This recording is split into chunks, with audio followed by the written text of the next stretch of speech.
Warahmatullahi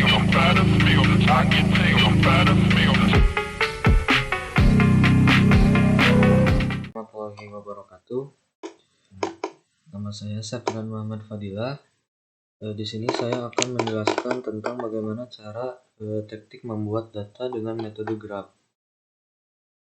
Nah, di sini saya sudah menyiapkan data-datanya ya. Nah, untuk selanjutnya kita langsung saja untuk mempersingkat waktu.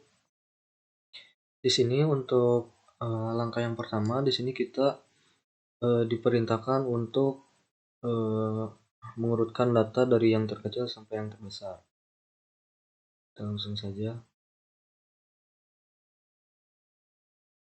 kita blok datanya, lalu kita sort dan filter.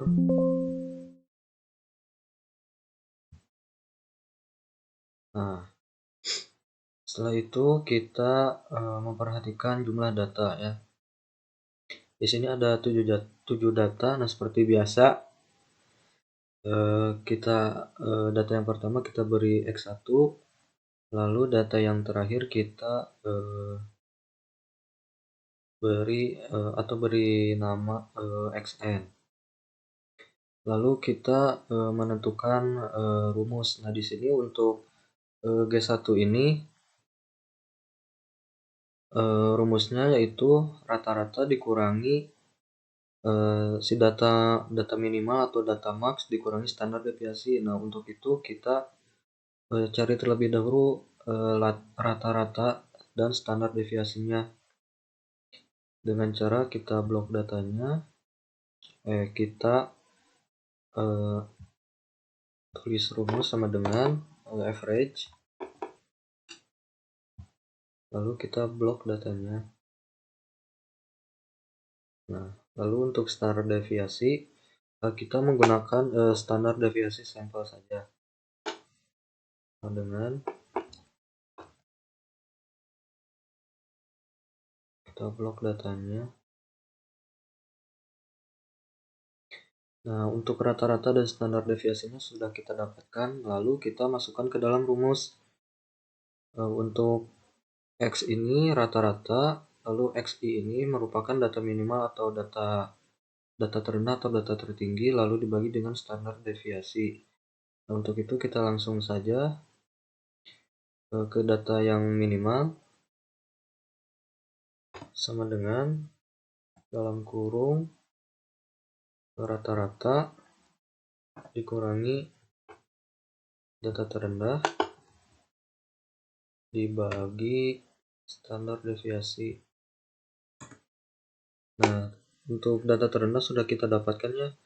Untuk jumlahnya itu 1,068 yang dimana lebih rendah daripada G1 kritisnya, yang berarti kita tidak diharuskan untuk membuang data terendah ini. Kita tulis di sini saja.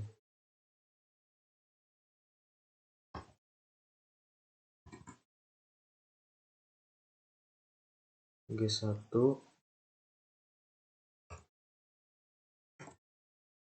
1,06 lebih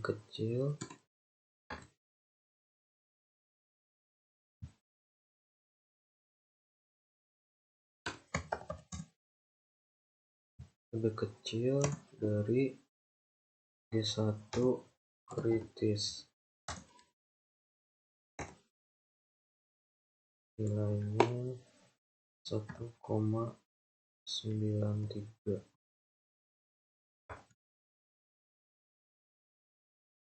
Berarti data tidak dibuang.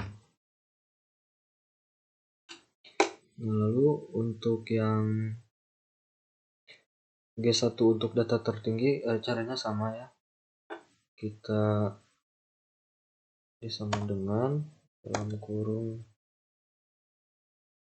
data tertinggi dikurangi rata-rata dikurangi data tertinggi dibagi standar deviasinya. Nah, di sini kan nilainya itu minus ya.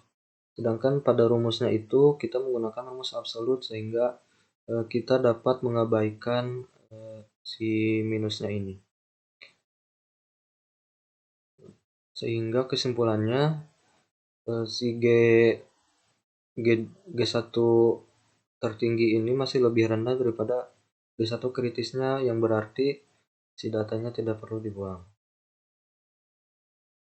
G1 tidak perlu dibuang. Nah, untuk selanjutnya kita ke metode graf 2. Nah, di sini caranya hampir sama. Untuk metode graf 2 ini kita menentukan secara langsung gitu. Tidak dipisah-pisah seperti yang graf 1. Nah, ini rumusnya untuk G2 ini Xn dikurangi X1 dibagi standar deviasi. Kita langsung saja.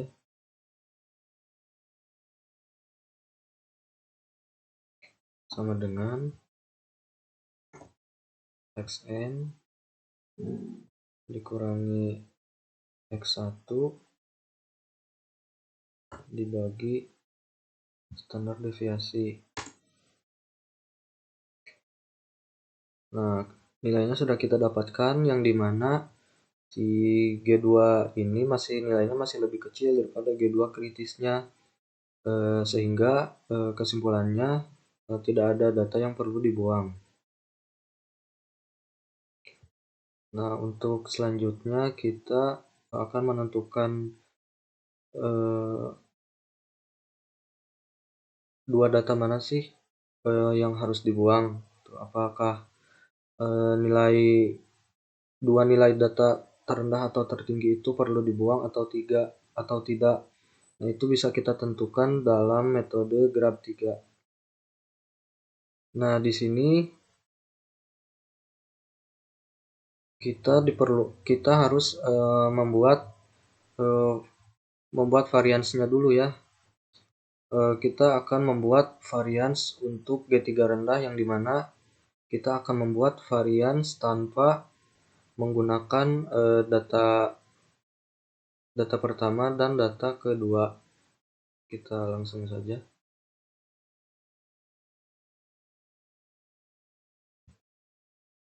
Klik sama dengan svar var sama dengan var varian sampel.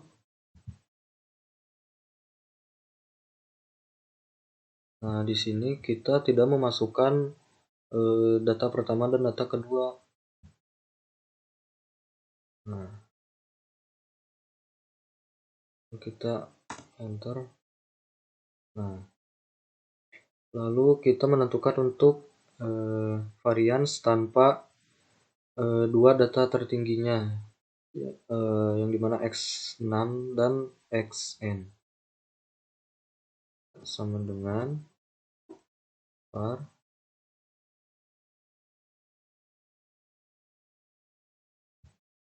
Nah, di sini kita tidak memasukkan dua data tertingginya ya. Nah, kita enter. Sudah. Lalu kita juga perlu membuat varians untuk seluruh datanya.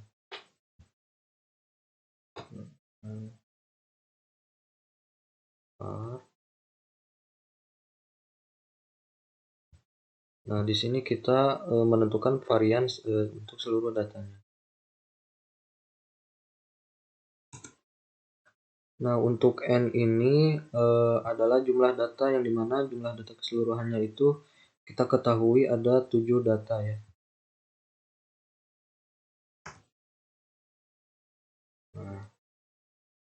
Nah, yang selanjutnya kita akan memasukkan data ke dalam rumusnya. Untuk itu kita langsung saja sama dengan dalam kurung N dikurangi 3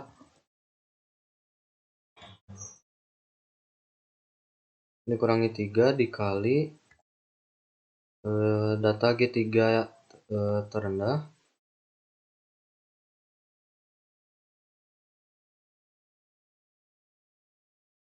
kurung dibagi N dikurang 1 dikali varian seluruh data dengan di sini nilainya sudah kita dapatkan, yang dimana untuk G3 terendah ini nilainya lebih kecil dari G3 kritisnya, yang berarti kedua data yang paling rendah ini tidak perlu dibuang. Kesimpulannya,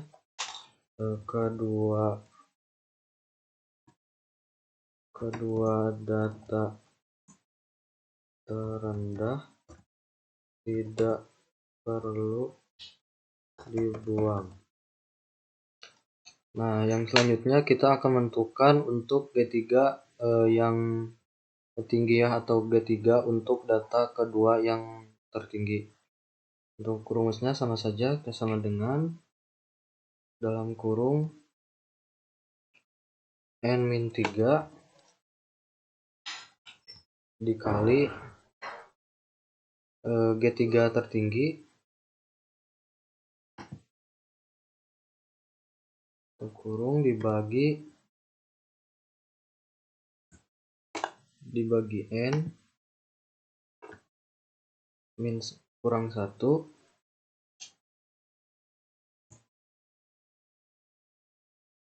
dikali varian seluruh data. Nah, untuk nilainya sudah kita dapatkan. Nah, yang dimana nilainya juga lebih kecil daripada G3 kritisnya ya, yang berjumlah dengan angka 0,898. Nah, untuk itu kesimpulannya untuk G3 tertinggi ini kedua data tersebut tidak perlu kita buang. Kedua data tertinggi tidak perlu dibuang. Nah, mungkin cukup sekian penjelasan singkat dari saya. Mudah-mudahan ada manfaatnya. Terima kasih. Wassalamualaikum warahmatullahi wabarakatuh.